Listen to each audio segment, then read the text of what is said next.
আসসালামু আলাইকুম। সকাল ৯টা বেজে ৩০ মিনিট। আজ শনিবার। বাংলাদেশ বেতার কক্সবাজার। স্থানীয় খবরে স্বাগত জানাচ্ছি শামীম আক্তার। বাংলাদেশ থেকে মিয়ানমার হয়ে চীন পর্যন্ত একটি অর্থনৈতিক করিডোর করার প্রস্তাব দিয়েছে বেইজিং। গতকাল বেইজিংয়ের গ্রেট হল অব দ্য পিপলে প্রধানমন্ত্রী তারেক রহমান ও চীনের প্রেসিডেন্ট শি জিনপিংয়ের মধ্যে অনুষ্ঠিত দ্বিপক্ষীয় বৈঠকে প্রস্তাব দেওয়া হয়। বৈঠক শেষে বেইজিংয়ের দিয়াও ইউতাই হোটেলে আয়োজিত এক সংবাদ সম্মেলনে প্রধানমন্ত্রীর কার্যালয়ের মুখপাত্র মাহাদি আমিন এ তথ্য জানান। রোহিঙ্গা সমস্যা সমাধানে চীন পাশে থাকবে জানিয়ে মাহাদি আমিন বলেন, রোহিঙ্গা ইস্যু হেতু বাংলাদেশের অবস্থান খুব স্পষ্ট। বাংলাদেশ তাদের নিরাপদ, স্বেচ্ছায় ও মর্যাদাপূর্ণ প্রত্যাবাসন চায়। এ বিষয়ে কোনো সংলাপের প্রয়োজন হলে চীন সহযোগিতা করতে ইচ্ছুক। সংবাদ সম্মেলনে প্রধানমন্ত্রীর পররাষ্ট্র বিষয়ক উপদেষ্টা হুমায়ুন কবির সহ সংশ্লিষ্টরা উপস্থিত ছিলেন।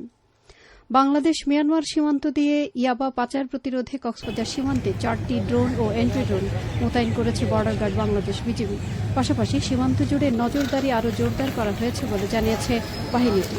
গতকাল কক্সবাজার সমুদ্র সৈকতের লাবণী পয়েন্টে 34 বিজিবির আয়োজনে মাদকদ্রব্যের অপব্যবহার ও অবৈধ পাচার বিরোধী আন্তর্জাতিক দিবস উদযাপন উপলক্ষে মাদক বিরোধী র্যালিতে অংশ নিয়ে এসব কথা বলেন কক্সবাজার বিজিবির deputy region commander colonel Mohammad Anwarul Alam. তিনি বলেন, মিয়ানমার সীমান্ত দিয়ে বাংলাদেশে ইয়াবা পাচারের চেষ্টা অব্যাহত রয়েছে। ডেপুটি রিজিয়ন কমান্ডার জানান, সম্ভাব্য সব ধরনের চোরাচালান প্রতিরোধে সীমান্ত এলাকায় 4টি ড্রোন মোতায়েন করা হয়েছে। এসব ড্রোনের মাধ্যমে সার্বক্ষণিক সীমান্ত পর্যবেক্ষণ ও নজরদারি চালানো হচ্ছে। এ সময় মাদকদ্রব্য নিয়ন্ত্রণ অধিদপ্তর জেলা কার্যালয়ের উপপরিচালক সমীর মণ্ডল, অতিরিক্ত পুলিশ সুপার দেবদূত মজুমদার সহ বিজিবির সদস্যবৃন্দ উপস্থিত ছিলেন।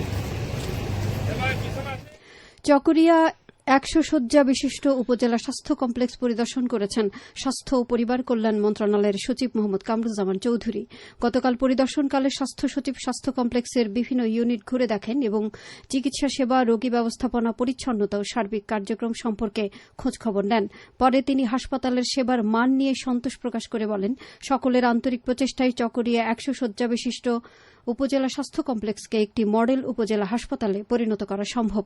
এ সময় চট্টগ্রাম বিভাগের বিভাগীয় পরিচালক স্বাস্থ্য ডাক্তার শেখ ফজলে রাব্বি, স্বাস্থ্য অধিদপ্তরের আইএস ও প্রকল্প পরিচালক ডাক্তার বিপাশা খিসা, কক্সবাজারের ভারপ্রাপ্ত civil surgeon doctor Titu Chandrashil, Chakaria উপজেলার নির্বাহী কর্মকর্তা শাহিন দেলোয়ার সহ বিভিন্ন উন্নয়ন সহযোগী সংস্থার কর্মকর্তারা উপস্থিত ছিলেন।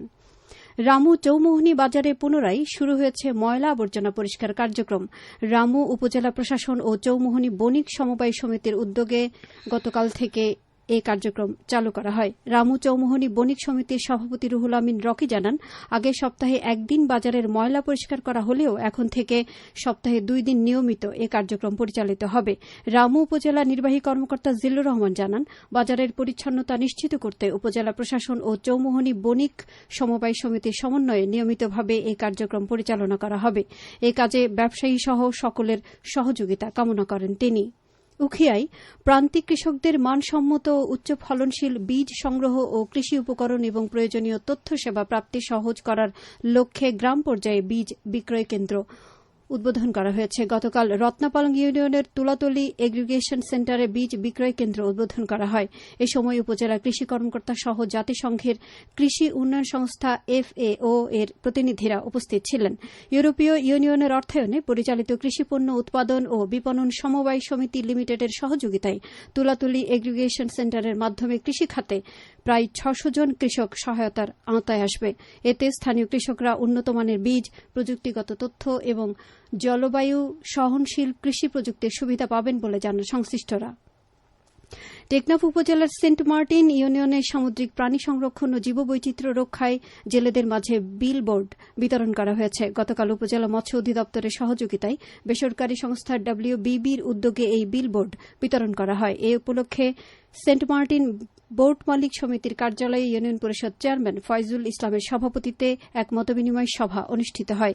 সভায় জীববৈচিত্র্য রক্ষায় জেলেদের আরও সচেতন হওয়ার আহ্বান জানিয়ে বক্তারা বলেন, জেলেদের সক্রিয় অংশগ্রহণ ছাড়া সামুদ্রিক পরিবেশ ও বিপন্ন প্রাণী সংরক্ষণ সম্ভব নয়। এ সময় ইউপি সদস্য, জেলে ও সংশ্লিষ্টরা উপস্থিত ছিলেন। উখিয়ায় কুতুপালং উচ্চ বিদ্যালয়ে অনুষ্ঠিত বিনামূল্যে চিকিৎসা সেবা কার্যক্রমে 5 শতাধিক দরিদ্র রোগীকে চিকিৎসা সেবা ও ঔষধ প্রদান করা হয়েছে। গতকাল কোটবাজার ওরিয়ান হাসপাতালের উদ্যোগে দিনব্যাপী এই সেবা কার্যক্রমের উদ্বোধন করেন কুতুপালং উচ্চ বিদ্যালয়ের পরিচালনা কমিটির সভাপতি এম বাদশা মিয়া চৌধুরী। আয়োজক কর্তৃপক্ষ জানায়, এতে ৫ শতাধিক দরিদ্র রোগীকে বিনামূল্যে চিকিৎসা সেবা ও ঔষধ সামগ্রী প্রদান করা হয়। প্রান্তিক জনগোষ্ঠীর চিকিৎসার সুবিধার্থে এ ধরনের মানবিক কর্মসূচি চলমান থাকবে বলে জানায় কর্তৃপক্ষ। খেলার খবর ফুটবল। ফিফা বিশ্বকাপ ফুটবলে আজ সকাল ৯টায় অনুষ্ঠিত ২ ম্যাচের একটিতে নিউজিল্যান্ডের সঙ্গে বেলজিয়াম এবং অপরটিতে মিশরের সঙ্গে ইরান মোকাবেলা করছে। এদিকে সকাল ৬টায় অনুষ্ঠিত ২ ম্যাচের একটিতে স্পেন ১-০ গোলে উরুগুয়েকে হারায় এবং অপর ম্যাচ কেপ ভার্দে ও সৌদি আরবের মধ্যে গোলশূন্য ড্র হয়। এর আগে রাতে ফ্রান্স ৪-১ গোলে নরওয়েকে এবং সেনেগাল ৫-০ গোলে ইরাককে পরাজিত করে। আবহাওয়া এখন জানিয়ে দিচ্ছি বাঁকখালী নদীর মোহনা ও সংলগ্ন এলাকার সামুদ্রিক জোয়ার ভাটার সময়সূচি। আজ ভাটা শুরু হয়েছে সকাল ৯টা ৩ মিনিটে, চলবে বিকেল ৩টা ৩৯ মিনিট পর্যন্ত। খবর শেষ হল। আমাদের পরবর্তী খবর প্রচারিত হবে আজ দুপুর ২টা বেজে ৩০ মিনিটে।